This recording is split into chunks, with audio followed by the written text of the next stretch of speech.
അവയവദാനത്തിലൂടെ 4 പേർക്ക് പൊതുജീവനേകിയ എറണാകുളം വൈപ്പിൻ എടവനക്കാട് സ്വദേശിയായ ജാസ്നിയയുടെ സംസ്കാരം ഇന്ന് നടക്കുകയാണ്. രാവിലെ അങ്കമാലി മോർണിംഗ് സ്റ്റാർ കോളേജിലെ പൊതുദർശനത്തിന് ശേഷം വീട്ടിലും പൊതുദർശനം തുടരുകയാണ്. അങ്കമാലി മോർണിംഗ് സ്റ്റാർ കോളേജിലെ 2ാം വർഷ ബികോം വിദ്യാർത്ഥിനിയായിരുന്നു ജാസ്നിയ.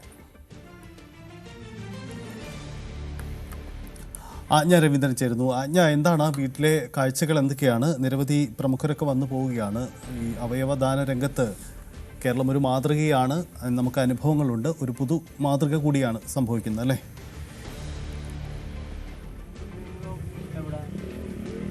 തീർച്ചയായിട്ടും സജിത, 19 വയസ്സേ ഉള്ളൂ മനുഷ്യ ജാസ്ലിയയ്ക്ക്. മാത്രമല്ല ഈ കോളേജുമായി ബന്ധപ്പെട്ട് നിരവധി യൂണിവേഴ്സിറ്റി തലത്തിലൊക്കെ നിരവധി സ്പോർട്സ് ആക്ടിവിറ്റീസിലൊക്കെ മിടുക്കിയായിരുന്ന പെൺകുട്ടിയാണ്. നിരവധി സമ്മാനങ്ങളൊക്കെ വാരിക്കുട്ടിയ പെൺകുട്ടിയാണ്. വേറെ പ്രത്യേകത കൂടിയുള്ളത്, ഈ കുട്ടി കോളേജിൽ എത്തിയ ശേഷമാണ് ഇത്തരം ആക്ടിവിറ്റീസുകളിലേക്ക് തിരിഞ്ഞത് എന്നുള്ളതാണ്. വളരെ വേഗം തന്നെ ഈ ഒരു മേഖലയിൽ, കായിക മേഖലയിൽ വളരെയധികം ശ്രദ്ധ പതിപ്പിക്കാനും ജാസ്ലിയയ്ക്ക് കഴിഞ്ഞിട്ടുണ്ട്. അതുകൊണ്ട് തന്നെ കോളേജിലെ ആളുകളുടെ കണ്ണിലുണ്ണിയായിരുന്നു, കുട്ടികളുടെയും അധ്യാപകരുടെയൊക്കെ കണ്ണിലുണ്ണിയായിരുന്നു ഈ പെൺകുട്ടി. എന്തായാലും അങ്കമാലിയിൽ തന്നെ അവിടുത്തെ മോർണിംഗ് സ്റ്റാർ കോളേജിലെ ബികോം വിദ്യാർത്ഥിനിയാണ്. അവിടെ തന്നെ പാർട്ട് ടൈമായി ജോലി നോക്കിക്കൊണ്ടിരിക്കുന്ന സാഹചര്യത്തിൽ ജോലി കഴിഞ്ഞ് മടങ്ങുമ്പോഴാണ് അപകടമുണ്ടായത്. ഒരു കാർ ഇടിച്ചുണ്ടായ അപകടത്തിലാണ് ജാസ്ലിയ തെറിച്ച് വീഴുകയും തലയ്ക്ക് ഗുരുതരമായി പരിക്കേൽക്കുകയും ചെയ്തത്. അവിടെ തന്നെ അപ്പോൾ പട്രോളിങ്ങിലുണ്ടായിരുന്ന പോലീസുകാരാണ് ജാസ്ലിയെ ഹോസ്പിറ്റലിൽ എത്തിച്ചത്. അവിടുത്തെ ഒരു സ്വകാര്യ ആശുപത്രിയിൽ, അങ്കമാലിയിലെ സ്വകാര്യ ആശുപത്രിയിലായിരുന്നു ആദ്യം എത്തിച്ചിരുന്നത്. അതിനുശേഷമാണ് പിന്നീട് ഈ രാജഗിരി ഹോസ്പിറ്റലിലേക്ക് മാറ്റിയത്.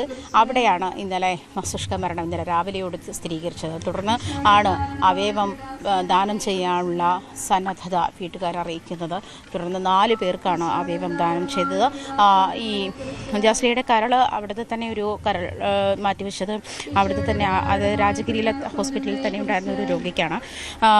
അതേസമയം വൃക്ക കോട്ടയം മെഡിക്കൽ കോളേജിലേക്ക് മാറിയിട്ടുണ്ട്. നേത്രപടലങ്ങൾ ബാങ്കിലേക്കും മാറ്റിയിട്ടുണ്ട്. ഇപ്പോൾ വീട്ടിലാണ് പൊതുദർശന ചടങ്ങുകൾ പുരോഗമിക്കുകയാണ്. രാവിലെ കോളേജിൽ അങ്കമാലി മോർണിംഗ് സ്റ്റാർ കോളേജിലാണ് പൊതുദർശനം നടത്തിയത്. അതിനുശേഷമാണ് വീട്ടിലേക്ക് കൊണ്ടുവന്നത്.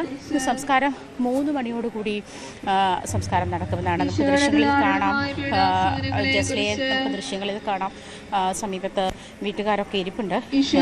പൊതുദർശന ചടങ്ങുകൾ പുരോഗമിക്കുന്ന ഒരു സാഹചര്യമാണ് നമുക്കിപ്പോൾ ഇവിടെ നിന്നും കാണാൻ കഴിയുന്നത്. അതുമായി ബന്ധപ്പെട്ടുള്ള പ്രാർത്ഥനാ ചടങ്ങുകളൊക്കെ പുരോഗമിക്കുന്നുണ്ട്. എന്തായാലും വൈകുന്നേരം 3 മണിയോട് കൂടിയാണ് സംസ്കാരം നടക്കുക. സൂചിപ്പിച്ചതുപോലെ അവയവദാന രംഗത്ത് വളരെ മഹനീയമായ പ്രാതിനിധ്യമാണ് കേരളം വഹിക്കുന്നത് എന്ന് വേണം പറയാൻ. വളരെ മാതൃകാപരമായ നേട്ടമാണ്.